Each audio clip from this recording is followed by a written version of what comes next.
Bienvenue dans ce nouvel épisode pour découvrir encore une super-héroïne. Aujourd'hui, j'ai l'honneur de recevoir Salomé qui va nous parler donc d'une autre césarienne d'urgence, mais surtout d'une complication qu'elle a eue et comment elle a géré cette complication, comment le fait que son conjoint ait pu être avec elle lui a sauvé la vie et comment elle a ensuite changé sa vie et comment cette césarienne et surtout cette complication a révolutionné sa vie. C'est encore un chemin de résilience et puis c'est surtout une magnifique photographe qui vous crée une expérience unique dans le cadre de votre maternité. Et donc c'est avec beaucoup d'émotion qu'on a enregistré cet épisode. C'est encore un magnifique parcours de résilience et je remercie Salomé d'avoir partagé son parcours sur ces difficultés et ces complications qui peuvent arriver après une césarienne puisque c'est bien une chirurgie aussi, en plus d'être un accouchement et donc il y a toutes les complications associées. Merci Salomé, merci mille fois et on vous retrouve dans notre épisode. Belle écoute!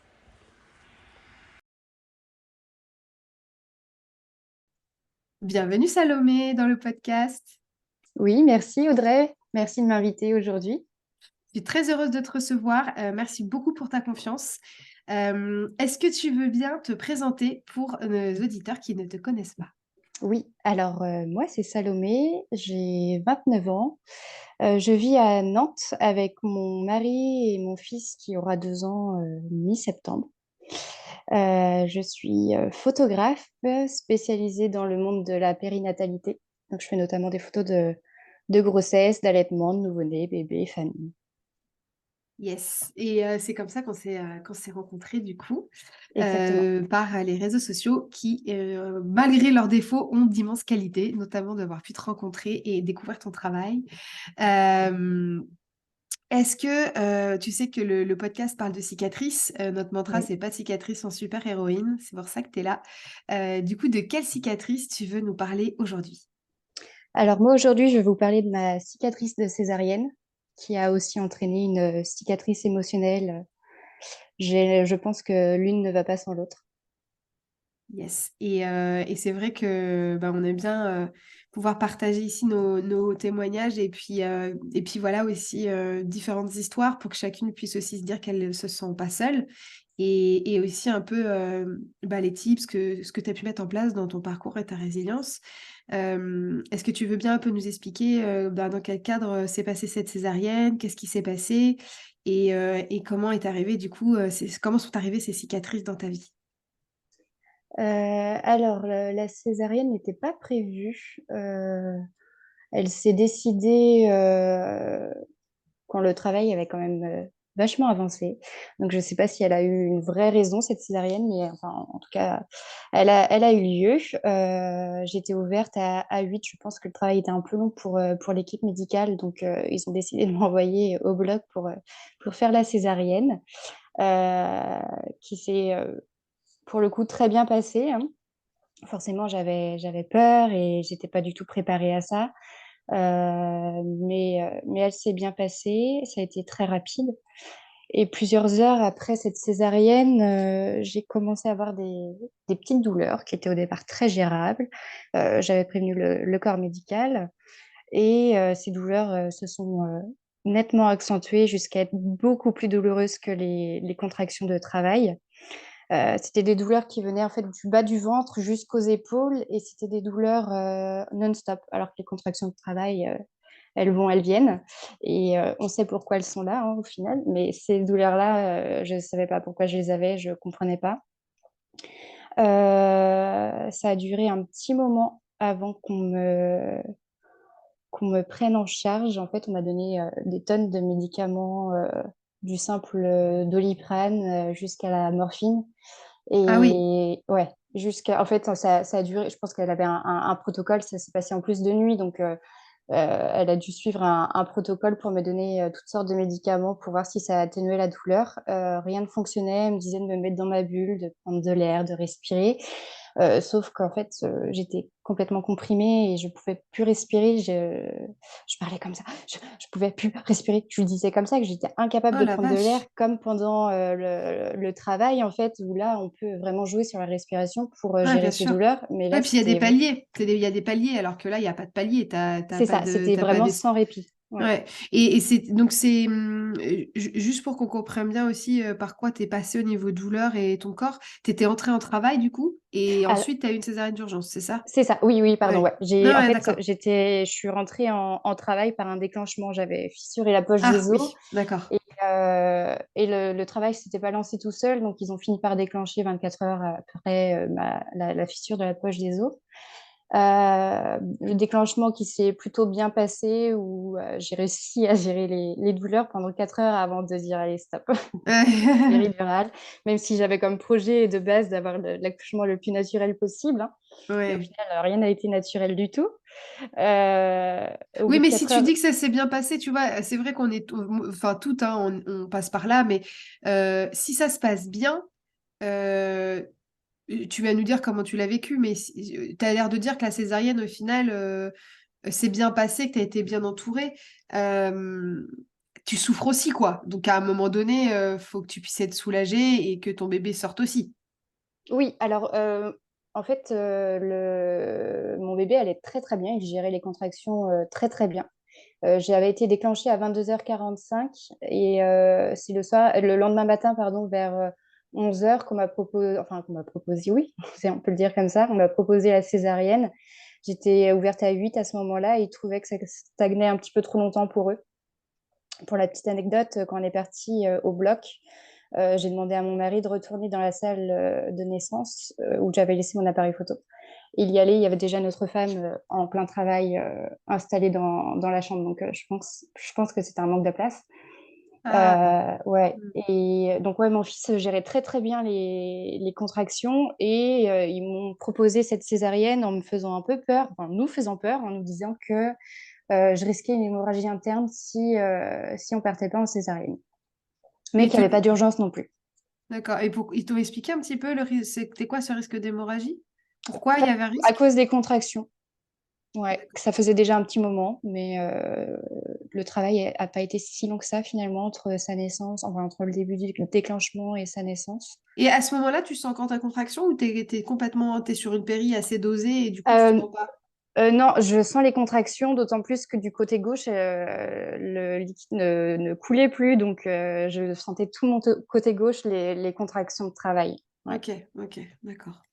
Ok, donc t'es quand même dans, ça s'est bien passé, mais t'es quand même dans un petit état de stress quand même, quoi.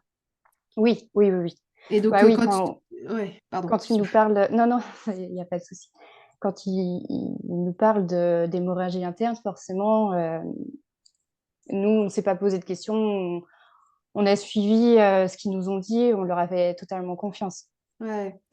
C'était peut-être vrai, hein, tu sais. Enfin, je veux Oui, dire, c'est possible. Ouais, c'est tout à c'est fait parce que possible. là, je vais publier l'épisode de Céline, donc quand le tien sera publié, il aura déjà été publié, qui a été en réa néonate pendant plus de 10 ans, et donc qui est soignante, et qui a eu une césarienne d'urgence qui s'est très mal passée, et elle a risqué l'implosion de son utérus. Donc, Ah oui, en effet. c'est pas impossible qu'avec la pression des contractions depuis longtemps, sachant que tu es quand même semi-soulagée, donc tu sens peut-être pas la force réelle de tes contractions, c'est pas impossible que tu étais vraiment à risque. Après, ce qui compte, c'est surtout comment il te présente la césarienne et comment il t'accompagne dans ta césarienne. Euh, Là, dans quel état d'esprit tu es quand est-ce que tu vois ton bébé quand même une fois sorti, il te présente ton fils? Oui, oui, bien sûr. Alors, d'abord à mon mari, qui était vraiment juste à côté de moi, hein. Après, ils m'ont mis mon fils au niveau de mon cou, en fait. Ouais, Et sauf que j'avais les bras, on devait avoir les bras tendus de chaque côté, hein. oui. Donc, j'ai commencé à vouloir le tenir parce que j'avais peur qu'il glisse, pardon. Et ils m'ont demandé quand même de remettre mes bras sur le côté, donc je pouvais même pas le tenir et j'avais Ouais. trop peur qu'il glisse. Moi, je tremblais parce que j'avais super froid. Ouais, l'anesthésie, ça aussi en plus. Ouais, Ouais, ouais, mais je vois très bien. Ouais. Mm, mm. ouais. Et donc, j'ai demandé à ce qu'on l'enlève à ce moment-là Parce que c'est parce que bizarre, ils j'avais te l'ont trop posé peur. à côté de toi et ils le tenaient plus. Non, Ah, Non, non, c'est marrant comme ils peuvent mal faire les choses et puis des fois les faire hyper bien, mais de manière maladroite. C'est marrant. Enfin, tu vois, c'est étonnant parce que en fait, c'est sûr qu'avec tes bras en croix, tu peux pas le tenir, quoi. ouais. Ils avaient Euh, dû réussir à le caler dans mon cou. Après, ouais, là, je manque de souvenirs à quel endroit était mon mari à ce moment-là, mais j'imagine qu'il était vraiment très près de moi et d'accord. qu'il pouvait, enfin, qu'il gérait Donc, aussi. t'as eu un contact visuel, un contact de peau quand même. Oui, oui. Et ensuite, tu t'as été endormi ou t'es resté en semi... Enfin, ils t'ont pas anesthésié en général? Non, pas du tout. Non, Ouais. non, non. Hmm. Donc, Alors, pas à ce moment-là, en tout cas. t'as retrouvé... Oui, ouais, j'imagine. T'as retrouvé vite ton fils, du coup, et ton Oui, mari. oui, oui. Alors, je l'avais tout de suite avec moi. Après, ils C'est l'ont super. pesé aussi, nettoyé, ils ont fait les tests. Et ensuite, je l'avais avec moi. On est allé en une fois que j'étais recousue, on est allé en salle de réveil. Moi, toute seule, et mon mari prenait mon fils à côté. Ouais. Et une fois en salle de réveil, je l'ai eu quasiment tout le temps avec moi. Je l'ai mis au sein tout de suite. Il y avait vraiment ce contact peau à peau directement. Ok. Du coup, quand tu reviens en chambre, avant que t'arrives ce souci, t'es plutôt dans un état d'esprit apaisé et t'es bien, en fait. Oui, c'est ça, je suis bien. Alors, j'ai pas pu me lever le jour même. On a essayé de me lever et je Ouais. pouvais pas. Ouais. L'anesthésie avait été trop forte, je pense, entre la péridurale et en plus la dose de cheval pour la césarienne. Et j'étais incapable de me lever. Je sentais plus mes jambes, de toute façon, toujours pas. Et du coup, ouais, je suis dans un état d'esprit où ça y est, notre fils est arrivé. Maintenant, on va savourer ces moments ensemble. La césarienne, je l'ai un peu au travers de la gorge parce que c'était pas ce que je souhaitais. Mais la finalité était là. Évidemment. Voilà, Ouais, non, mais bébé était là, quoi. bien sûr, mais c'est évident et c'est là où les équipes ont un gros travail de communication, d'accompagnement à faire. C'est que c'est pas parce que ça se passe bien que tu n'es pas traumatisé de ta césarienne. Ça veut pas dire que t'es pas déçu et ça veut pas dire que bah, tu vas pas avoir un petit moment, notamment à la nuit de Java et au moment où les hormones vont tomber dans les chaussettes, où tu vas pas avoir un moment où ça va être émotionnellement trop dur pour toi. Et ça doit être respecté. C'est-à-dire que c'est pas parce que la césarienne s'est pas mal passée que faut pas t'accompagner dans ta déception. Et ça, c'est hyper important. Malheureusement, j'imagine que ça va coïncider avec ta complication, c'est-à-dire que Ouais. ta complication, là, tu disais que tu as eu ta césarienne le matin, donc À midi, ouais. À midi, il est né. et, À midi pile, ouais. et voilà, et tes douleurs ont commencé vers la soirée, c'est ça? Ouais, c'est ça, il commençait à faire nuit, donc je pense qu'il était vers 21h quand j'ai commencé à vraiment avoir des douleurs fortes parce que j'avais Ouais, prévenu des petites douleurs au changement de personnel. Et j'avais dit que c'était gérable. Elle m'avait donné de toute façon le Spasfon et tout autre comprimé à prendre au cas où. d'accord. Alors, quand j'ai commencé à me plaindre des douleurs qui ont été beaucoup plus fortes, elle pensait aux douleurs de tranchée. Oui, Alors, moi, je lui disais que je pensais que les douleurs de tranchée, c'était qu'au niveau du ventre, qu'au niveau de l'utérus, pas dans bah, les épaules. je Mais te bon, confirme. oui, j'en ai eu après et je confirme aussi. Et je sentais qu'il y avait quelque chose qui n'était pas normal, c'était D'accord. pas possible. Donc, oui, elle m'avait dit de prendre mon souffle, de respirer, de me mettre dans ma bulle. Bon, voilà, j'ai essayé de faire au mieux en tout cas, avec mon mari qui était vraiment très présent à mes côtés, mon fils qui était de l'autre côté du lit dans Ouais, son berceau. le Il petit dormait coq. plutôt bien en plus, ouais. Même si j'essayais de souffrir en silence, je pense qu'il a dû entendre un peu des choses bizarres qui se passaient à côté de lui. Hmm. Et à un moment donné, j'ai eu le souffle complètement coupé. Et j'ai cru que j'allais jamais réussir à reprendre mon souffle. Et là, j'ai eu très, très peur. Ouais, ouais. Mon mari, j'ai réussi à lui dire dans une voix d'exorciste que ça allait pas. Je dis ça va pas, et Oh je là n'arrivais là. pas à reprendre mon souffle. Ouais. Et il a commencé à vouloir courir dans le couloir, mais là, il était déjà plus de minuit. Il faisait nuit, et avant d'arriver à la porte de la chambre pour aller dans le couloir, il est revenu vers moi et je le remercierai jamais assez pour ça.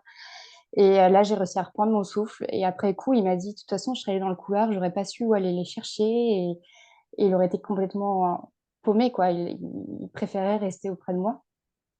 Et Bah, heureusement. ouais, c'est ça, parce qu'en fait, sinon, t'aurais fait quoi? T'aurais sonné? Ben, en fait, on sonnait à chaque fois, hein, parce dès qu'elle me donnait un antidouleur, elle me disait d'attendre 10 minutes. Et puis, si ça allait pas, il fallait rebiper Oui, et mais ce que je veux elle dire, allait c'est que là, revenir. tu lui dis à lui d'une voix à peine audible que ça va pas, c'est-à-dire que s'il avait pas été là, t'aurais sonné, c'était ton J'aurais pas fils. été capable. Ah voilà, mais c'est ça ma question. Ouais. Ouais, c'était impossible. Alors moi, ce que je faisais à ce moment-là, mes mains, elles étaient prises sur le triangle là, au-dessus du lit. Oui, Et j'ai eu de sacrées courbatures après coup. Je tirais de toutes mes forces dessus pour m'accrocher à ça quand j'avais mal, en fait. Et ouais. Et non, le bouton pour... je pense que je savais même pas où il était. C'était mon mari qui gérait, quoi. Et du coup, là, quand tu lui dis que ça va pas du tout, j'imagine qu'il a un peu couru chercher les secours. Ouais, ben c'est ça. Ouais, il a couru vers le couloir, mais il a fait demi-tour. Il a fait demi-tour parce qu'il savait pas où aller les chercher. Il sait pas s'il aurait trouvé du monde parce qu'en plus de nuit, elles sont beaucoup moins nombreuses et elles sont aussi appelées par les autres nouvelles mamans, les nouveaux papas. Euh, et du coup, il s'est dit, bah, je vais retourner auprès de Salomé et moi, je vais appeler la sage-femme par le petit bouton, quoi. D'accord. Et elle a fini par arriver. Et puis, bah, quand elle a vu, parce que là j'avais déjà eu la morphine, en fait. Ouais, bah oui, c'est ça. Donc, tu étais Et ouais, censée être complètement soulagée, bah quoi. ouais, à chaque fois qu'elle emmenait un nouvel antidouleur, je disais à mon mari, là, c'est bon, ça va passer, j'aurai plus mal. Et à chaque fois, bah, non, j'avais toujours mal. Et là, après la morphine, il m'a dit, mais là, c'est bon, là, tu vas être KO, tu vas même dormir, ça va être super.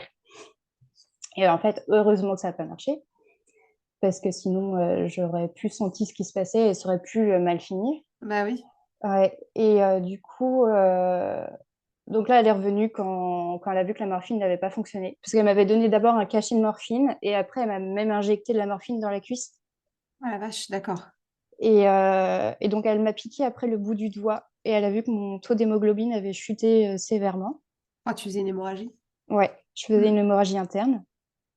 Donc là, elle a appelé le gynécologue de garde. Il est venu en chambre avec tout son matériel pour faire une échographie. Et il a vu des taches noires dans mon ventre, un peu partout. Donc là, il me dit, bon, ben, on va devoir repartir au bloc. Je fais, oh, moi j'étais complètement, je ne sais pas dans quel état d'esprit j'étais, je ne comprenais pas ce qui se passait. En fait, je dis, ah bon, vous allez me refaire une péridurale? Et ils m'ont dit, ah non, non, non, là, on part Ouais. directement au bloc sous anesthésie générale, vous faites une hémorragie interne. Il faut enlever tout ça et reboucher le trou, quoi. Et à ce moment-là, ton mari est encore avec toi? Oui, oui, oui, il est avec moi. Moi, je voulais pas partir tout de suite parce que je savais que je devais donner la tétée à mon fils à 4 heures, mais il m'a dit non, non, on y va. Et donc, on est parti, enfin, je suis partie, ils m'ont emmenée. Mon mari leur avait demandé avant de partir qu'ils viennent une fois que l'opération serait terminée pour lui expliquer comment ça s'est passé, si tout allait bien. Parce que moi, après coup, je devais rester au moins 2 heures en salle de réveil. Donc, il n'aurait pas pu savoir tout de suite. Là, il voulait. Donc, les médecins sont venus le prévenir que tout allait bien. Et lui, il a un gros trou noir, en fait, pendant ce laps de temps. Ouais, il se souvient plus ce qu'il a fait parce que du Ouais. coup, votre bébé était où pendant le moment où Alors, tu as il était été avec opérée? lui dans notre chambre. D'accord. Et il sait que la sage-femme est venue pour donner un petit biberon et que mon fils l'a régurgité. Bah ouais. Hmm. Mais après, il ne se souvient pas du temps que ça a duré, ce qui s'est Ouais. passé. Il sait qu'il a dormi un peu, Le mais voilà, pauvre. ouais, c'est dur Ouais. aussi surtout pour la personne, je pense, qui T'attends. reste et Ouais. qui attend, qui a vu sa femme souffrir comme ça, qui savait pas ce qui se passait. On s'attendait pas du tout à un tel truc, quoi. Oui, puis il doit se refaire le film en se disant que la douleur a été crescendo et qu'en fait, sous ses yeux, tu étais en train de faire une hémorragie, même si malheureusement, il n'y pouvait rien. Non, C'est sûr il devait avoir un peu de culpabilité. Et du coup, tu passes combien de temps séparé d'eux, le temps que tu partes au bloc, le temps que tu sois en salle de réveil? Ça prend combien de temps tout ça? ça a duré à peu près 3 heures. Donc tu les retrouves au bout de 3 heures? Ouais. Ok. Et tu te sens comment quand tu te réveilles? Je me sens bien. Je ressens rien. Je sens que ça m'a quand même un petit peu reposée de pouvoir. Parce que mine de rien, j'avais pas, avant la naissance de mon fils, j'avais pas dormi déjà depuis quasiment 48 heures. Donc il y a eu ça en plus derrière dans la nuit qui a suivi. Donc c'était très fatigant comme début de vie de parent. Donc toi, tu es en train de me dire que tu es tellement une super héroïne que en fait, de te faire opérer, ça t'a reposé, quoi. Mais il me l'avait dit avant de partir. Il me C'est l'avait dit, vrai? il a dit, vous allez voir, avec l'anesthésie, ça va vous reposer. Mais bon, j'étais quand même pas super reposée, mais je me sentais bien Oui, au réveil, quoi. oui, oui. Je me Non, sentais bien, je mais sentais que j'avais plus mal. Je leur ai demandé un petit chauffage parce que j'avais froid, par contre, dans la salle de réveil. Ils m'ont mis un chauffage sous la couverture. J'étais super bien et dans une position hyper agréable en plus, ah, c'est qu'après, j'ai super jamais ça. réussi à retrouver d'ailleurs dans ce lit. D'accord. Et comment ça se passe pour toi la suite alors? La suite, assez compliquée parce que je suis restée alitée à peu près 3 jours derrière avant de pouvoir me relever. Ah oui. Ouais. On essayait tous les jours hein, parce que j'avais vraiment envie de me lever. Et la première fois qu'on a essayé, j'avais des vertiges rien que de m'asseoir au bord du lit en fait. Mm. Donc j'allais de déception en déception dès que j'arrivais pas à me lever. De toute façon, c'était hyper dur. Je craquais très facilement. C'est la période aussi, hein, il y a la chute d'hormones, donc Ouais, ça c'est m'a ça. touchée. C'est Il y ça. avait rien qui allait, la fatigue en plus. Et en fait, heureusement que j'étais super bien accompagnée de mon mari, qui a vraiment tout géré. Il a tout fait, toutes les premières choses à faire avec un bébé, il les a faites et super bien faites. Après, je savais avec qui je faisais un enfant, mais c'était pas prévu que ça se passe comme ça à la base. On devait faire ça tous les deux ensemble. Donc, il l'habillait, il lui prenait le bain, il changeait la couche, il me l'emmenait quand je devais lui donner la tétée. Et, euh, et voilà. Mais c'était des choses que j'avais hâte de pouvoir faire toute seule. Ah oui. Rien que de me lever et d'aller vers le berceau, le voir allongé par-dessus. J'avais hâte de pouvoir aller le voir toute seule, quoi, comme Bah, moi bien j'en avais sûr. envie. Ah, bien sûr. Et est-ce que tu avais mal? Non, j'avais pas mal. J'avais mal lors des tétées parce que ben là, j'avais les douleurs de tranchée et aussi parce qu'il fallait trouver une bonne position pour l'allaiter parce que Bah ouais. mon ventre Mm. était très, très douloureux. Bah bien sûr. Bon, j'avais mal au niveau des courbatures dans les épaules, par exemple, le dos qui était douloureux, mais parce que j'étais toujours dans la même position aussi. Mais sinon, au niveau de la césarienne, j'avais pas mal. Et ils t'ont fait comment? Ils t'ont rouvert la même cicatrice Oui, ou ils t'ont ils fait ont une autre? rouvert par-dessus la cicatrice, en fait. Ouais. Elle était toute fraîche, donc C'est ça. Donc t'as une seule cicatrice. c'est ça. Et, et du coup, tu parlais d'une douleur du coup psychologique. Ça c'est arrivé à quel moment? Enfin, tu perçois toi à quel moment ça s'est installé? J'arrive pas à percevoir, en tout cas, c'était pas imminent parce que j'avais pas encore assez de recul tout de suite après ce qui s'était passé pour me rendre compte vraiment de ce que j'avais vécu et de comment ça aurait pu se passer en pire. Ouais.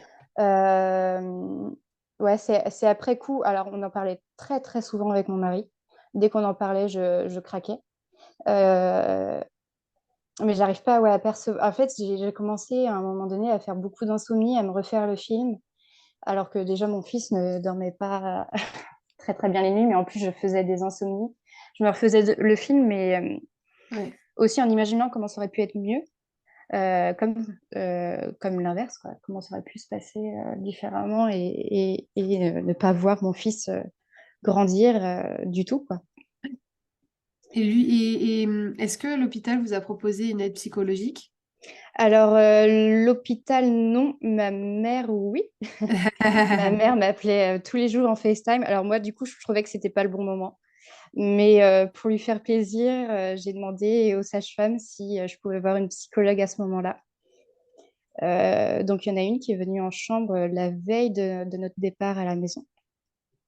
C'était une étudiante en dernière année et j'étais toute seule à ce moment-là et mon fils s'est mis à pleurer, donc c'était vraiment pas le bon moment en fait. Ah oui. Il Hmm. fallait encore que j'atterrisse, je crois aussi. Je suis d'accord que je pense que c'est nécessaire de le proposer. Mais après, il faut qu'il pense aussi à faire venir quelqu'un qui puisse relayer pour le bébé pour que tu puisses Mais vraiment oui, c'est ça. avoir un premier échange.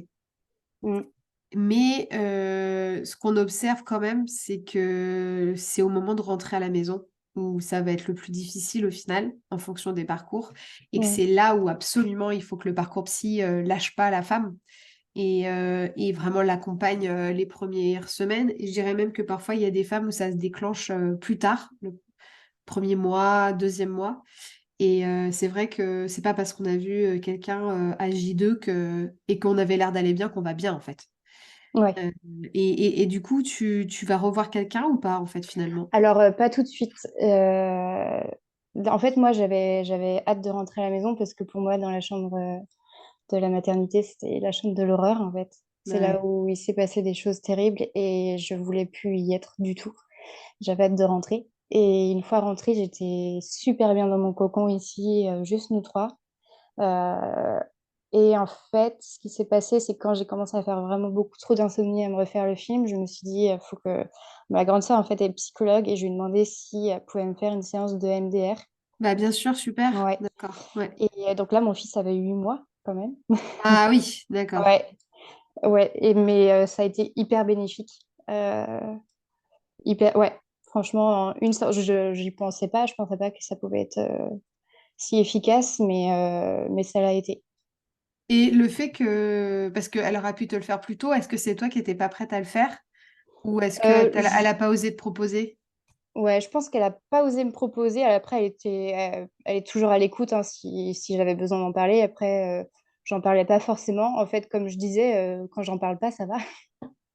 Oui, Mais mais bon. en fait, ce que les gens comprennent pas, c'est que parfois, quand on est dans des moments comme ça de limite trauma, en fait, hein, on va dire non, j'ai pas besoin, non, j'ai pas besoin, non, j'ai pas besoin, alors qu'en fait, on a besoin. Et en fait, il faut qu'en face, ça maintienne la proposition d'aide pour qu'au moment où on va flancher et on va dire, OK, j'ai besoin, bah, l'aide soit toujours disponible. Ouais, Et je pense que c'est ce qui s'est passé, c'est-à-dire tu savais que ta sœur pouvait t'aider. Elle te l'a pas forcément, elle a pas forcément insisté parce que c'est pas évident, parce que ça sous-entend que toi tu penses que la personne a potentiellement besoin d'aide, ce qui est peut-être pas le cas, donc c'est hyper délicat. Et en même temps, toi, tu te sentais peut-être pas prête à le faire non plus. Et en même temps, quand on a eu besoin, c'était disponible et tu as pu le faire. Donc ouais. ça, c'est super. Et enfin, comment ça s'est passé? 8 mois, tu avais repris le travail? Non, moi, j'ai repris le travail quand mon fils avait 1 an. Ok, donc C'était une reconversion professionnelle, donc j'attendais que lui, il ait un moyen de garde et je l'ai gardé pendant 1 an Ok. et ensuite, moi, je lançais mon entreprise. D'accord. Et comment ça s'est passé, le lien avec lui, après cette séance de MDR? Enfin, comment ça s'est passé pour tes cicatrices et physiques et psychologiques? Alors, la cicatrice physique en soi, elle me gêne pas tellement. Elle me gêne sur certains points, mais elle est tellement discrète et elle s'est super bien cicatrisée que elle m'a jamais fait de mal en fait après coup. Super. C'est plutôt bien. Ouais, la cicatrice émotionnelle, ça s'est complètement amélioré parce que j'ai arrêté de ressasser ça en fait, surtout au moment de me coucher. Ouais. Et, euh, et par exemple, le fait d'avoir un deuxième enfant, pour moi, c'était impossible de l'imaginer. Et après ça, je me suis dit, pourquoi pas? Alors, c'est toujours très compliqué de me dire qu'un jour j'aurai un deuxième, Ouais. mais il y a une petite ouverture différente déjà. Et ça, c'est lié à quoi? À ton travail personnel, ta réflexion personnelle ou au fait que tu as continué un petit suivi avec ta sœur? Non, non, j'ai pas fait d'autres suivis. Il y a eu que ça avec ma sœur. Et après, c'est réflexion personnelle. D'accord. Donc, c'est vraiment ton parcours à toi, de comment tu vois l'événement, comment t'as cheminé finalement depuis ces 2 années qui te dit, C'est OK, ça. je suis potentiellement prête à envisager de... Ouais. Alors, on est deux à devoir prendre ces décisions. Et lui, Oui, il n'est oui, oui, non, toujours bien pas sûr, prêt. Mais oui. j'imagine que vous en parlez tous les deux. Non, mais je Ouais, veux dire, si tu veux, c'est quelque chose qui est partagé par toutes les femmes qui ont eu un trauma sur leur accouchement et d'autant plus dans le cas de la césarienne, parce que c'est des opérations qui sont invasives. L'envisager, tu vois, c'est-à-dire qu'on nous donne toutes, malgré, enfin, qu'on ait une césar, qu'on ait une césar trauma, qu'on ait un accouchement qui se passe hyper mal, on va toujours nous parler de la pilule qu'on doit prendre dans les premières ordonnances qu'on nous donne alors qu'on n'envisage même pas d'avoir un second enfant, quoi. c'est Donc, ça. Ouais, donc c'est quelque chose qui est partagé par toutes les femmes, ou quasiment toutes les femmes qui ont des parcours comme le tien. Euh, et, hum, et c'est légitime de se dire, je suis pas prête et tout, et d'en parler justement avec le conjoint. J'ai l'impression que vous avez une parole assez libre là-dessus, du coup, ouais. tous les deux. Ah oui, complètement. Bah, sur tous les sujets, je pense que c'est la base. C'est le plus important. Ouais. Ouais, de communiquer surtout, ouais. Surtout Et quand on devient parent. Et du coup, comment tu te sens aujourd'hui, sans parler d'un autre enfant, mais comment tu te sens aujourd'hui, du coup, qui a fait que tu te sentais la force de partager ton parcours ici? Comment tu te sens aujourd'hui par rapport à ça? Est-ce que tu sens que ça devient une force, dans ton quotidien ou même dans ton travail quand tu peut-être es face à des couples qui ont vécu des choses difficiles? Comment tu te positionnes vis-à-vis de ton histoire maintenant? Ouais, là, je me sens beaucoup plus forte, que ce soit physiquement ou émotionnellement, psychologiquement. Déjà, physiquement, j'ai l'impression que mon corps, il sait faire tellement de choses, il a subi tellement de choses que il est capable de tout, en fait. Peut-être Ouais. pas, mais je me dis, les douleurs qu'il a ressenties, il a quand même morflé, quoi, en peu de temps. Et il me tient encore debout, donc ça, c'est super chouette. Psychologiquement, c'est une force aussi parce que je m'en suis sortie et c'était vraiment pas facile. En fait, j'avais pas du tout imaginé vivre quelque chose comme ça, donc j'avais pas imaginé avoir ce problème à gérer en plus de ce début de maternité où il y a vraiment tout plein de changements possibles avec un bébé. Bah oui. Et, et non, je sens que j'ai une force différente, que ma vision des choses est différente et c'est que du positif en fait maintenant, ce qui s'est passé. Et bah, c'est super que tu puisses aussi le partager et montrer aux femmes qui sont dans les moments difficiles que ça pourra aller mieux. Euh, Tu sais, dans le podcast, en général, c'est vrai que comme on parle de résilience, ben, voilà, la majorité des femmes qui témoignent, voire l'intégralité, c'est comme toi, c'est des parcours quand même où, en fin de compte, vous avez frôlé la mort, ou en tout cas, ça a été extrêmement traumatisant. Et une des femmes interviewées récemment me disait, la sensation de mourir ne s'en va pas comme ça. Est-ce que ça fait partie des choses sur lesquelles tu as travaillé toi personnellement, quand tu dis ressasser, c'est-à-dire le fait que potentiellement tu aurais pu mourir en fait. Oui, alors la peur de mourir, mais aussi la peur que mon fils ou mon mari meure. Ah oui, c'est-à-dire que Ouais, ça s'est transposé sur eux. ouais, ça s'est transposé sur eux complètement et j'ai beaucoup souffert de l'hypervigilance maternelle. Voilà. J'étais vraiment incapable de le laisser. Ouais. C'était vraiment trop, trop dur pour moi. Euh, Ouais, non, là, ça va me faire monter les larmes parce que j'imagine qu'une chose pareille pourrait leur arriver et c'est terrible. Ouais. Non, et Et le en but, fait, c'est. Je vais pas te comme faire c'était... pleurer. Non, non, non. En fait, ouais, comme ça m'est arrivé, j'avais 27 ans. On se dit, à 27 ans, on a toute la vie devant soi. On pense jamais que ça pourrait s'arrêter comme ça du jour au lendemain. Et maintenant, j'en ai quand même beaucoup plus conscience. Et du coup, je transpose ça, ouais, sur mon fils et mon mari, quoi. En me disant que Oui. oui, du jour au lendemain, tout peut s'arrêter. Mais du coup, encore aujourd'hui, ou est-ce que ça y est, Alors tu ça, sens ouais, que tu l'as alors dépassé? c'est pas complètement dépassé. J'ai encore du travail, je pense, à faire dessus. Et je pense que la peur de la mort, c'est quand même une peur que la plupart des personnes a. Mais non, j'ai encore du travail à faire dessus. Je l'ai pas complètement dépassé, mais c'est un travail. D'accord. Et tu sens que, enfin, est-ce que tu penses que ça serait bien d'avoir un écosystème de soins, tu vois, un parcours de soins aussi pour t'accompagner, c'est-à-dire que probablement que tu auras peut-être besoin là d'aide. Je pense pas que tu puisses y arriver seul ou peut-être que ça prendra du temps. Comment tu vois les choses autour de ce sujet-là? Comment l'aborder? Parce que comme tu dis que tu envisages peut-être un second enfant, ça sera un point que tu vas travailler. Donc, est-ce que tu vas refaire de l'EMDR? Alors si un jour on se décide, alors, ce qui n'est vraiment pas du tout d'actualité, hein, mais si un jour on souhaitait un deuxième enfant, c'est sûr que je pense que tout va remonter d'un coup. Donc j'aurais vraiment ce besoin d'en discuter avec des professionnels, de leur parler de mes craintes et de mes peurs, et pour être accompagnée et aussi pour vivre une seconde grossesse sereinement. Parce que, parce que là, il y aura pas que l'accouchement qui me ferait peur, il y aurait aussi, je pense, la grossesse, parce que j'imaginerais tout ce qui pourrait se passer ensuite, quoi. Oui, c'est ça, tu serais en train de ressasser toujours le Ouais, pire. forcément. Ouais, je Et pense que pourquoi attendre un second projet bébé pour le faire? Pourquoi ne pas le faire maintenant?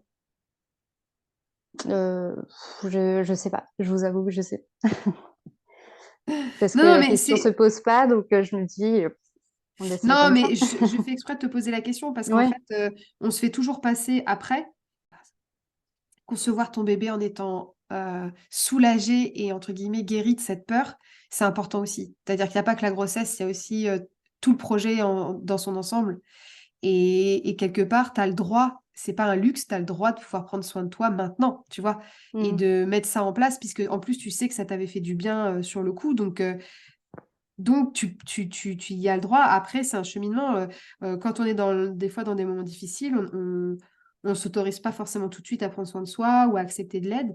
Mais, ce que je veux dire, c'est que t'as pas besoin d'attendre le projet bébé pour que ton bébé soit dans un cadre, sécure et serein. Tu en as besoin pour ton quotidien, maintenant. Donc en Ouais. fait, je dis ça parce que les femmes s'autorisent pas assez et tu as le droit, toi, de t'autoriser à prendre soin de toi maintenant parce que, ben, tu pas à vivre encore avec ces terreurs quand même qui te rongent, en fait.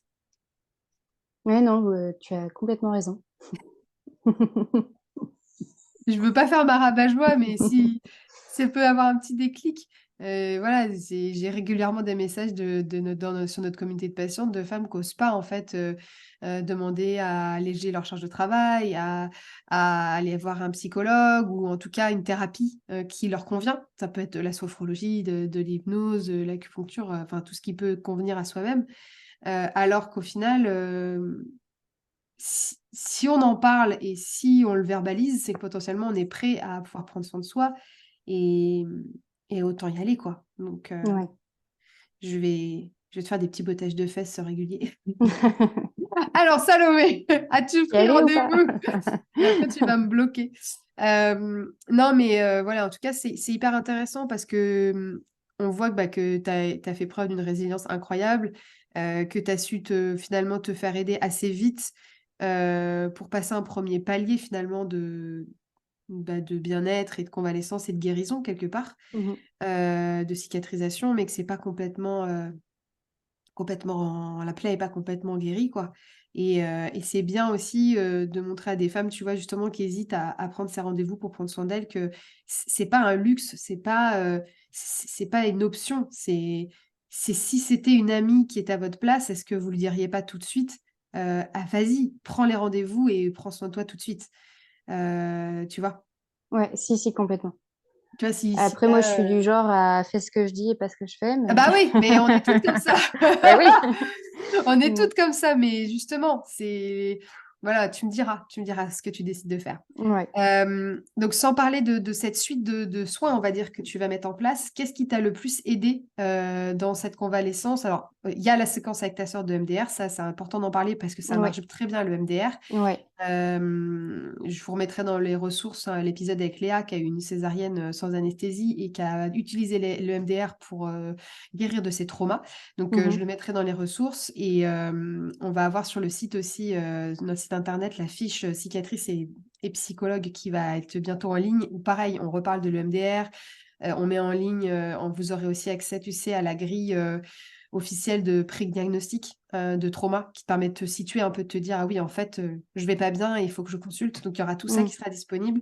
Mais, à part ça, qu'est-ce qui t'a le plus aidé? Même des petites choses du quotidien, des petites choses entre guillemets qu'on pourrait dire «bêtes» ou anodines, mais qu'est-ce qui, toi, t'a fait le plus de bien pendant ce parcours et pendant cette convalescence? Bah, mon mari qui était, tout le temps là aux petits soins et aussi quelque chose qui a été très important pour moi, c'était l'allaitement aussi. Ouais. Rien que pour créer du lien avec mon fils, un lien que j'avais pas eu l'impression d'avoir créé, automatiquement.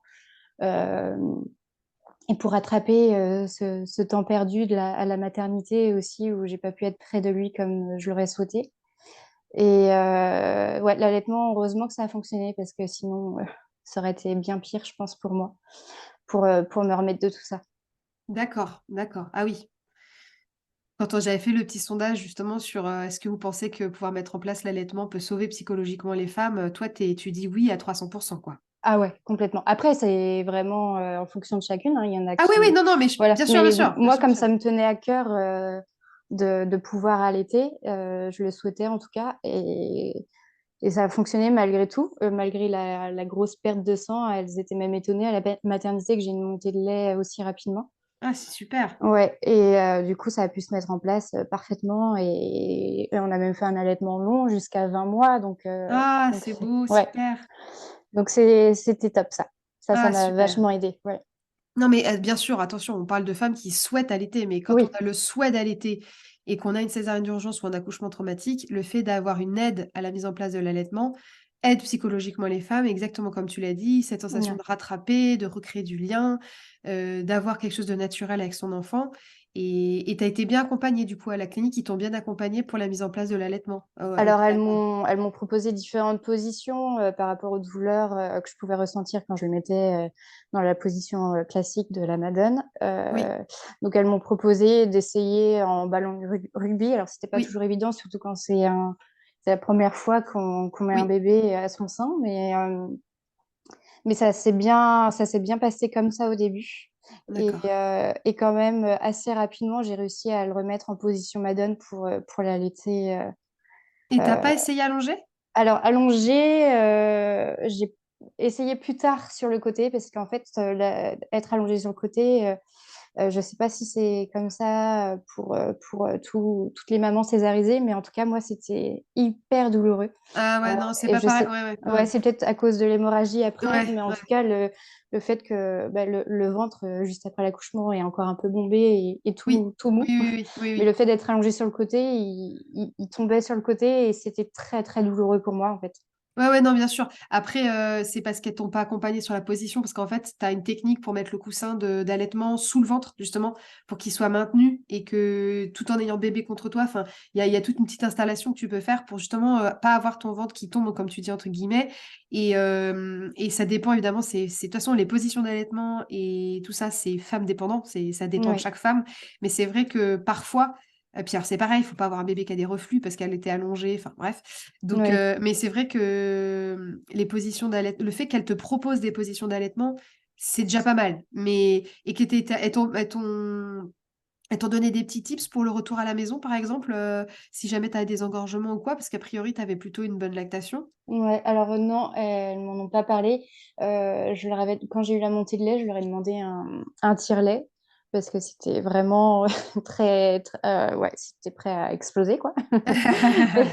Et elles m'ont dit, alors au départ, elles n'étaient pas trop d'accord de me donner un tire-lait parce qu'elles m'ont dit, là, vous allez rentrer dans un engrenage où bah, plus vous allez tirer, plus vous allez produire. Et donc, ça va être tout le temps comme ça, douloureux. Sauf que ben, là, sur le moment, mon fils, il n'était pas, quand c'est un nouveau-né, il n'était pas beaucoup.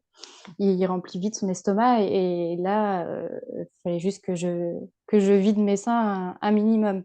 Tu avais une hyperlactation, en fait. Ah oui, complètement. Ouais, ouais, ouais. C'est une belle revanche. Ouais, Ton corps s'est bien vengé, c'est super. ouais. Alors, j'ai eu Enfin, parce que toi, tu voulais allaiter, bien sûr, mais je veux dire, oui, c'est quand même super.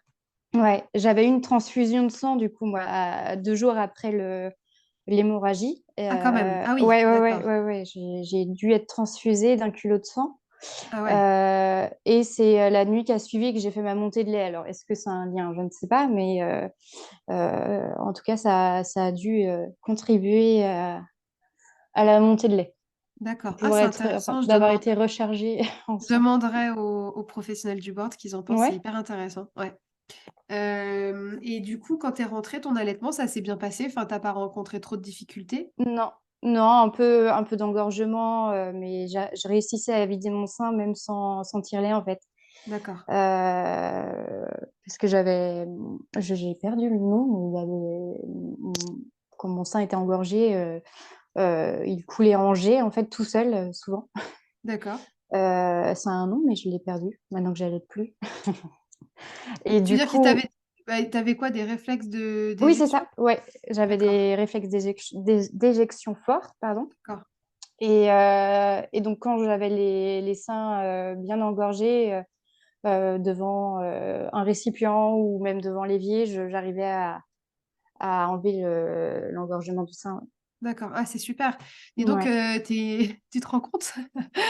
Tu te rends compte quand même par quoi t'es passé et ce que tu as mis en place comme un soldat, quoi. Tu t'es trouvé tes propres protocoles, tu t'es débrouillée toute seule. Enfin, tu as le soutien de ton mari, mais je veux dire, t'es pas pro de l'allaitement, quoi. Donc, Ah non, pas du tout. Non. c'est Désolée. génial. Franchement, bravo. Et j'espère que ça va donner confiance aux femmes qui se disent qu'elles pourront pas ou que ou que c'est pas possible, bah, tu prouves bien que si c'est possible. Alors après, évidemment, on n'est pas tous en hyperlactation, on n'est pas toutes en hyperlactation, mais voilà, on peut poser des questions. Et est-ce que du coup, toi, t'as pas vu du tout de consultante en lactation, du coup? T'as pas eu Non. besoin?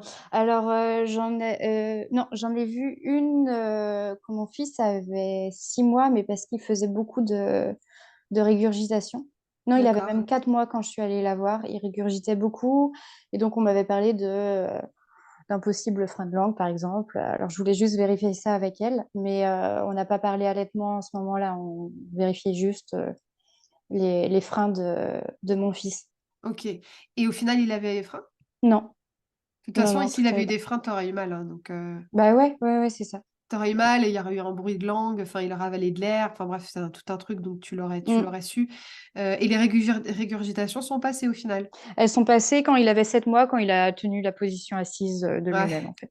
Bah après, tu sais, je suis pas professionnelle de l'allaitement, mais pour avoir eu 2 enfants à reflux pathologique et avoir allaité mes 2 enfants, ce que j'observe, c'est que potentiellement, si tu avais une hyperlactation, tu avais peut-être un petit bébé qui se gavait et qui, en fait, Oui. était en trop plein tout le temps. Et comme ils sont tout le temps allongés au départ, bah forcément, quand il se met sur son estomac ou s'il n'est pas dans une bonne position, qui appuie un peu sur son estomac ou autre, bah il régurgite. Enfin, tu vois, en fait, Ouais, non, je suis d'accord, ça ça peut tout peut, à fait être entre ça. Ouais, guillemets, être aussi bête que ça, entre guillemets, ouais. hein, parce que c'est bien, bien plus complexe l'allaitement. Je dis juste ça comme ça aussi pour des fois dédramatiser quand on a trop peur. Et d'accord, donc tu disais donc le soutien de ton mari et l'allaitement, donc ça c'est super parce que ça prouve à quel point permettre au conjoint d'être, enfin en tout cas conjointe, en tout cas l'accompagnant d'être présent, c'est capital. Clairement, il t'a sauvé Ouais, la vie en plus, donc oui. ça, c'est quand même énorme. Et de pouvoir accompagner la mise en place de l'allaitement. Est-ce qu'il y a autre chose qui t'a aidé psychologiquement ou physiquement dans cette période-là? Euh, Pas tellement. Après, j'ai commencé à suivre tous les comptes Instagram possibles qui parlaient des césariennes. Et du coup, j'ai regretté de ne pas les avoir suivis avant. Mais bon, avant, on ne sait pas en fait qu'on peut avoir une césarienne, on ne se rend Bah, pas bien compte. sûr. Et d'ailleurs, c'est un regret aussi, au cours de préparation à l'accouchement, on nous en a jamais parlé, ou alors c'était rapide. Et elle finissait par dire, de toute façon, il n'y a pas de raison. Mais en fait, non, il n'y a pas de raison, mais on veut peut-être savoir quand même qu'il y a des risques et savoir comment ça pourrait se passer si on partait en césarienne, quoi. C'est hyper intéressant que tu ressortes cette phrase parce que effectivement, c'est tout le temps ce qu'on nous dit. Et en fait, il n'y a pas de raison a un impact terrible. Mm. C'est que s'il y a raison, ça veut dire que tu es hors norme. Tu vois ce que je veux dire? Ouais, C'est-à-dire qu'à partir du moment où on te dit, bah, on n'en parle pas vraiment parce qu'il n'y a pas de raison, ça veut dire que quand tu tombes dans le il y a raison d'avoir une césarienne, ben, c'est que pas normal. t'es pas normal, quoi. Et Mm. non, mais et du coup, sur ta reconstruction psychique, je trouve que ça a un impact hyper fort, quoi. Ouais, ouais, ouais. Et puis, bon, il y a ces phrases-là d'avant, mais il y a aussi les phrases après. Bon, mais maintenant, tu vas bien, euh, Ah, c'est vous ton allez bien tous entourage, les deux. ça. Ça, c'est qui te Ou- dit ça? ouais, c'est plus l'entourage, mais c'est pas, c'est l'entourage, les amis, mais ça part pas d'une mauvaise intention, au contraire, hein, mais du coup, on se dit, ben mince, oui, c'est vrai qu'on va bien, enfin, je vais bien maintenant, donc pourquoi je me plains, pourquoi je me sens comme ça? Donc, en fait, on se voile un peu la face et finalement, ça dure un peu plus longtemps que prévu, peut-être, la résilience. Oui, oui, parce que les autres te renvoient au fait que tu devrais te sentir bien et... Ok, donc puisque je t'ai demandé ce que tu avais mis en place et ce qui t'a aidé, ce qui t'a pas aidé, c'est ce genre de petites phrases. Ouais. Ok. Et est-ce que, avant que je passe tu sais, aux questions de fin, justement sur les conseils, etc., Mhm. tu sais qu'avec Wonder Woman, on travaille sur le parcours de soins. Est-ce que toi, on t'avait proposé un parcours de soins particulier pour justement prendre soin de toi, des recommandations qu'on t'avait données, des choses que tu as mises en place, mais pas recommandation des professionnels, ou est-ce que finalement, tu as fait ton petit bonhomme de chemin un peu toute seule?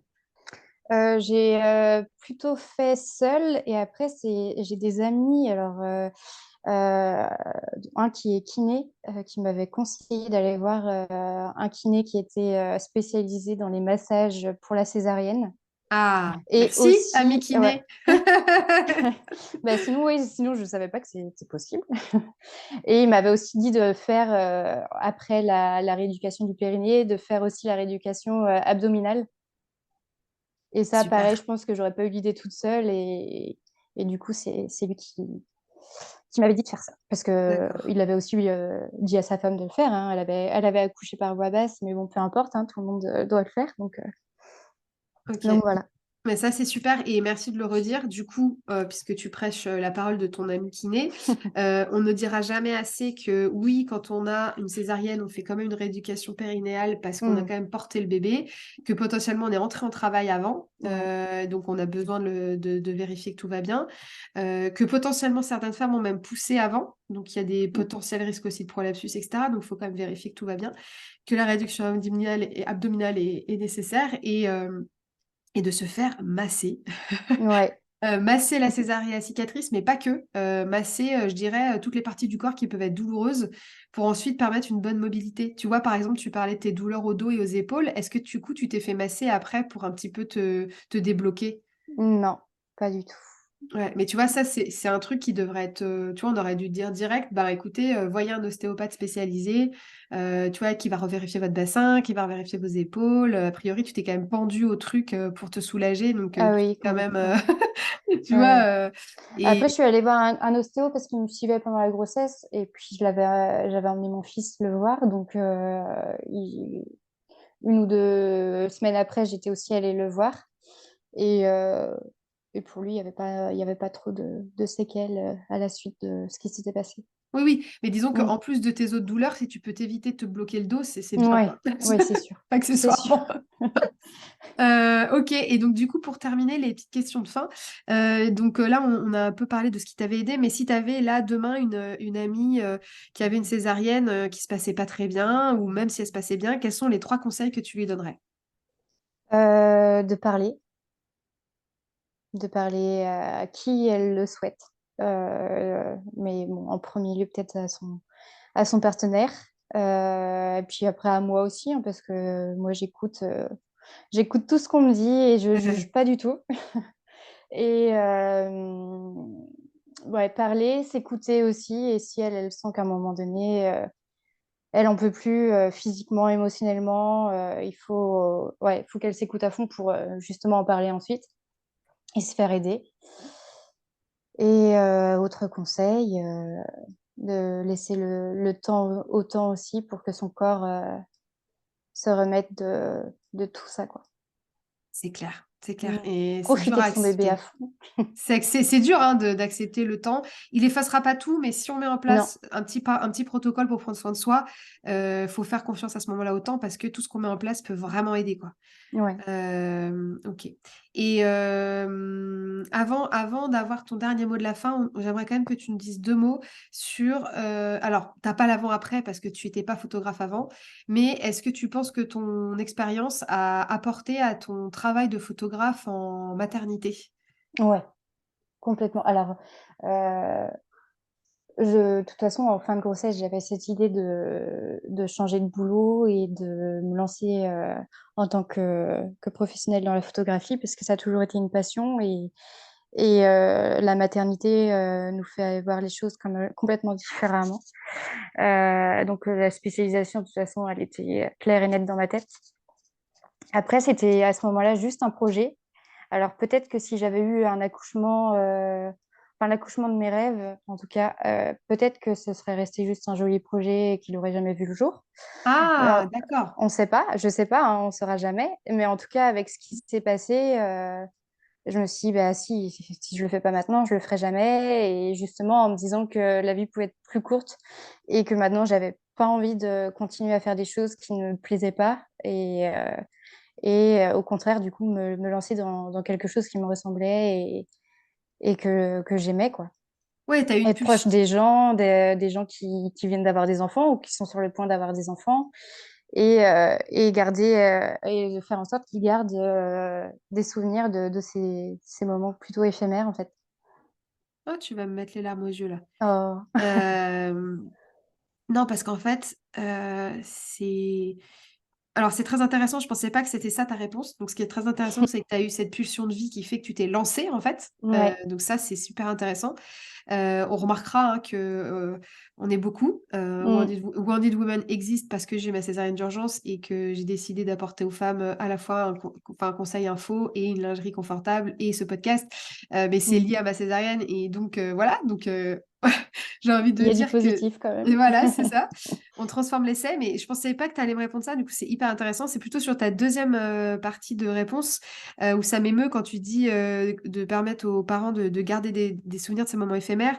Parce que, alors évidemment, tu vas pas te faire photographier à la maternité si tu as eu des hémorragies et que ça va Oh pas. non, ouais. Mais par contre, dès que ça va mieux à la maison, tu peux avoir besoin de garder ces photos pour te dire tout n'a pas été difficile et on a eu des moments doux.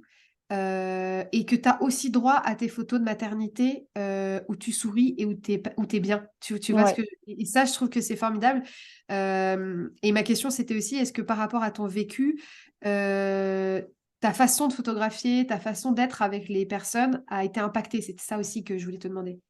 Hum, alors, je sais pas parce que je suis quand même de nature empathique et très à l'écoute. Et je sais qu'on a toujours un bon temps de parole avec les parents et futurs parents avant la séance photo, déjà pour les mettre à l'aise et puis pour discuter de comment ils vont. Et ouais, j'ai toujours cette envie, ce besoin de savoir comment eux, ils vont avant de les photographier. Et après, je fais aussi en fonction, quoi. Et j'agis en fonction, je leur parle en fonction de ce qu'ils vont me dire. Et donc oui, ça a dû jouer, c'est sûr. Après, du coup, je n'ai pas le avant-après, je ne peux pas Non, vraiment non, bien savoir. sûr. Mais oui, Mais tu vois, je pense, je te pose la question parce que je pense tu sais, aux photographes qui viennent à la maternité. ouais, ça, j'aurais pas pu faire. Enfin, je pourrais Non, pas mais faire c'est pas ça et ça, j'aurais pas aimé qu'on me vienne. non, mais je vais te dire un truc, c'est une catastrophe. Ouais, C'est-à-dire qu'à la maternité, il faudrait des gens comme toi, des gens qui ont vécu, entre guillemets, le pire, qui ouais. sont d'une délicatesse infinie, d'une bienveillance incroyable. Euh, les deux fois, on avait dit oui. La première fois, parce que on s'était dit, on n'aura pas la force de le faire nous. Et donc, autant avoir des photos bien, bien jolies de nous trois et de notre fils. Mais j'ai fini, moi j'ai fait toute la séance en pleurs parce qu'en fait, Ah oui. tu sais, elle manipulait le bébé pour le mettre dans des positions et tout. J'avais envie Mhm. de la tuer littéralement. Elle n'était pas Mhm. douce du tout, etc. Tu vois, pas comme une infirmière ou une puère qui ferait tout doucement, etc. Donc c'était horrible. À la fin, je l'ai dégagée de la chambre.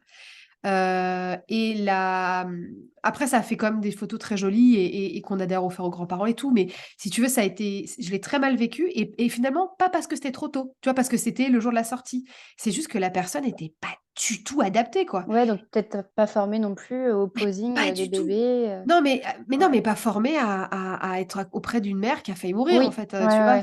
c'est tout. Et tu vois, la deuxième fois, par contre, j'avoue, on l'a un peu reçu, quoi. C'est-à-dire que pour le deuxième coucher, on a dit on veut bien, mais par contre, c'est dans nos termes, c'est-à-dire c'est quand nous, on est prêts, et c'est quand il n'y a pas de manipulation du bébé, c'est nous qui la positionnons, quoi. Mhm. Et en fait, elle a accepté carrément. Elle a dit, bah, vous la positionnez. Si jamais moi je vois que ça va pas, je vous suggérerais de la mettre plus comme ci, comme ça. Ça s'est Ouais. hyper bien passé, mais si on ne l'avait pas cadré, je pense qu'elle aurait fait pareil. Et c'est pour ça que je te pose la question, c'est que euh, toi, tu as une grande empathie et tu photographies avec ton cœur, mais au final, bah, c'est pas juste de la photo. C'est-à-dire que, tu vois, moi, par exemple, c'est pas des bons souvenirs. Tu vois ce que je veux dire? Mhm. Mhm. On a des jolies photos, mais par contre, c'est pas un bon souvenir. Alors que toi, finalement, j'imagine que dans tes séances, tu crées plus que des photos, tu crées une expérience, tu crées un moment. Ouais. Et c'est pour ça que ça m'émeut, c'est que c'est autant important que la photo elle-même. Ouais, Tu c'est vois ce que clair. je veux dire? Ouais, ben, moi, de toute façon, quand ils me disent qu'ils ont passé un super moment, je suis déjà aux anges, en fait. Je me Et dis, bon, souvent, ben, j'ai déjà tout gagné. tu les vois à quel moment souvent, ces parents? Alors, si c'est des photos de nouveau-nés, c'est entre 6 jours et un mois, mais je dis bien, il faut que tout le monde aille bien, Ouais, parce que bien j'étais sûr, la première à pas aller bien, donc maintenant, bien sûr. enfin, je sais que c'est quand eux, ils se sentent prêts. Faut pas qu'il y ait que le bébé qui aille bien. Faut qu'il y ait aussi la maman et le papa, et oui, le grand frère, grande sœur, s'il y en a. Et, euh, et si c'est grossesse, c'est à 7 mois de grossesse à peu près. D'accord. Voilà, Ok. pour les... Et dernière question, avant qu'on passe vraiment à la dernière question du podcast, mais est-ce que tu as eu dans tes mamans en postpartum des mamans qui avaient eu justement des césariennes ou des accouchements traumatisants et qui ont vu par cette séance photo ce qu'on appelle bah, la thérapie par la photo, à qui ça a apporté? Est-ce que ça s'est déjà présenté à toi? Alors, j'ai eu des mamans césarisées. J'ai eu aussi euh, une future maman qui savait que son fils avait un problème et qu'à la naissance, il irait directement se faire hospitaliser. Ah ouais. Et qui, du coup, elle avait ressenti le besoin de faire ses photos de grossesse. Et après coup, ouais, j'ai des bons retours là-dessus. Alors, on m'a jamais dit, pour les mamans césarisées, par exemple, ils m'ont jamais dit que je les avais aidées à faire Ouais. leur thérapie ou autre. Et pour l'instant, je propose pas des photos comme ça. Après, ce qui serait chouette, c'est de faire des photos de bébé avec la cicatrice visible. Moi, j'aimerais bien. Bah tu peux, ouais, ouais, C'est bien un sûr. regret de pas l'avoir fait de ma cicatrice toute fraîche avec des petits pieds de bébé à côté. Mais Ouais, moi, j'étais pas capable de me les faire toute seule, de toute façon. ouais. Mais ouais, j'aimerais bien faire ça et ça peut les aider parce que de toute façon, même si la cicatrice nous plaît pas, je pense que quand il y a des petits pieds de bébé à côté, c'est tout de suite Ouais. un peu mieux. Et tu On vois, sait qui est bah, sorti par là, quoi. mais c'est clair. Et puis tu vois, ce sont des marques sur notre corps, mais par la photo aussi, c'est pas que ça les embellit, mais ça a pas cet œil dur que te renvoie Ouais, un miroir avec un mauvais éclairage. c'est vrai. Quelque part, c'est tel que tu es toi et c'est tel que des yeux humains te voient, parce qu'en fait, les yeux humains et la photo, c'est pas du tout pareil. Mm. Et en ça, c'est formidable. Et tu vois, Sarah, avec qui on avait travaillé pour nos photos, tu sais, on avait fait un test pour faire nos photos de famille, tu sais, pour voir un peu comment on pouvait travailler ensemble. Et c'est grâce à ça que j'ai une photo des petits pieds avec ma cicatrice, mais ma Mm. cicatrice qui avait déjà 2 ans et demi. Ok, Et j'ai regretté de pas avoir, fait su plus que tôt. c'était possible, tu vois, Ouais. de se dire, ben, c'est possible. Et finalement, je n'avais eu aucune photo de ma cicatrice avant. Ben, moi non Et tu plus, du vois, coup, et c'est un voilà. regret maintenant aussi de voir comment elle Ouais. était quand elle était fraîche, quoi. Je la voyais qu'à travers un miroir, donc. Bah, c'est ça. Mm. Et ok, donc avis aux mamans qui sont sur Nantes et qui veulent faire des photos pour valoriser leur super pouvoir d'être des super badass et d'avoir eu des accouchements difficiles et qui veulent ben, mettre en valeur leur corps, leur vergeture, leurs cicatrices. Ouais, Et tout voilà, ça. donc contactez Salomé. Et donc pour terminer, la dernière question, c'est justement, quelles ressources tu veux partager ou tu vois, quel livre, quel podcast, quel film, j'en sais rien, une ressource que tu voudrais partager qui, toi, t'a aidé.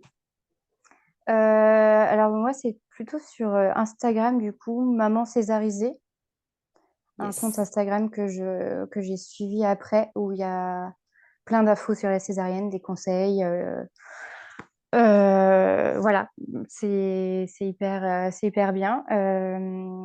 Après, ressources, alors là, peut-être pas forcément que pour la césarienne, mais il y a le Club des Poussettes qui existe, et ça, c'est super pour les nouvelles mamans.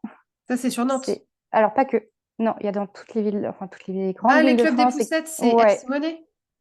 Comment? C'est pas Eve Eve Simonet qui a créé ça, il me semble-t-il. Je sais pas. En tout cas, il y a Il des me semble groupes Club WhatsApp Poussette. en fonction des villes où on Ok. est. Et entre mamans, on partage plein de choses. Donc là, que ce soit des mamans césarisées ou autres, juste des mamans qui ont un souci avec leur enfant, qui a des régurgitations, par exemple. Enfin, on peut parler vraiment de tout et on se sent écouté et on se comprend entre nous. Donc Ouais, on se ça, donne c'est des quand même conseils. super chouette. Et moi, je l'ai connu un peu tard. Je regrette de ne pas l'avoir connu plus tôt. Ouais. Je vais mettre Et le lien. Je mettrai le lien pour ouais, qu'on puisse télécharger en fonction de sa ville. oui, c'est ça. C'est super. Et Maman Césarisée, effectivement, bah, on travaille ensemble avec Johanna Oui. et Noémie. Noémie, d'ailleurs, elle est sur notre shooting. Elle avait fait le shooting, justement. Bah, c'était avant qu'elle ait son dernier bébé, Mm. sa sixième césarienne. Ouais, costaud. Et c'est vrai que c'est important d'avoir un maximum de conseils, un maximum de personnes ben, qui sont formées, qui connaissent les sujets pour bah, justement permettre d'avancer et de pouvoir prendre soin de soi. C'est vraiment génial. Et, et du coup, bah voilà, en espérant que sur Wounded Woman aussi, tu puisses trouver toutes les Ouais. ressources dont tu as Mhm. besoin et la sororité aussi autour de ce super pouvoir qu'on a quand même de guérir et d'être dans la résilience. On te contacte plutôt sur ton compte Instagram que je mettrai Oui, en ouais, c'est très ressources. bien. Ouais. Ok, Mm. ça marche. Eh bien, super. On peut le réépeler si jamais il y en a qui ont la flemme d'aller dans dans les ressources. Ton Oui. compte Instagram, tu nous le Alors, redonnes? c'est Salomé, point D, photographie. Voilà. Donc, de toute façon, vous l'aurez dans les ressources. Eh bien, super. Bah, écoute, Salomé, on te souhaite une super super belle suite, de bien prendre soin de toi et d'aller au bout de tes projets, quels qu'ils soient, Oui, en merci. famille. Et puis, bah, j'espère qu'on se voit, nous, peut-être bientôt à Nantes. Ce serait trop Ouais, cool. super. Ouais, ce serait bien. Merci beaucoup pour ta confiance. Merci à toi pour l'invitation. À bientôt. À bientôt. Et voilà, c'est la fin de cet épisode. Merci de l'avoir écouté jusqu'au bout. Merci d'envoyer du love à Salomé évidemment et de vous abonner à notre podcast, de laisser un message et 5 étoiles, ça aide au podcast à se faire connaître à d'autres femmes qui sont en difficulté, de découvrir vos témoignages et d'être aidées, de se sentir moins seules. Si vous souhaitez aussi trouver des conseils sur votre post-opératoire ou vous préparez une opération, vous pouvez tout trouver sur notre site internet et également bien sûr notre lingerie spécialisée innovante et élégante pour vous accompagner en post-césarienne et post-opératoire, maintenir le ventre ou aussi pour toutes les peaux sensibles. Rendez-vous sur wandiswomen.fr et surtout prenez soin de vous. À très vite.